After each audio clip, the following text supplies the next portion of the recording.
Hello everyone and welcome back to a new video. In this video I'm gonna show you guys how you can fix Overwatch 2 lag on the PlayStation 5. So if you guys want to learn how to do it, just follow the steps that I'm gonna show you.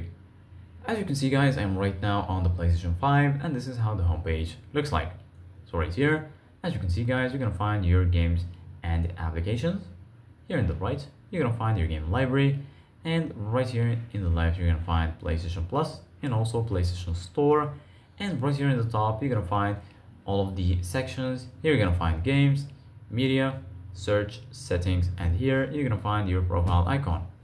So basically guys, right now in order to fix Overwatch 2 lag on PlayStation 5, first of all go ahead and click on settings, and then once you click on settings, here you're gonna find accessibility, network, users and accounts, family and parental control. Go ahead and search for screen and video. Once you do that, here you're gonna find video output, screen, BD and DVD. Go ahead and click on video output, and then here you're gonna find video output information, resolution and frequency, and right here you're gonna find color.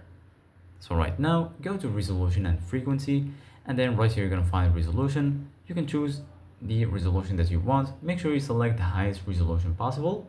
Here you're gonna find the option to test 1440p output. Here you're gonna find VRR, and right here you're gonna find 120 Hz output. So go ahead and click on this option and make sure you set it to automatic. Basically guys, once you set it to automatic, the 120 Hz will be working always on the game that supports 120 Hz frame rate. Once you finish, just go back and all of your changes will be saved. So this is it guys for today's video. Thank you guys for watching. See you guys in the next video.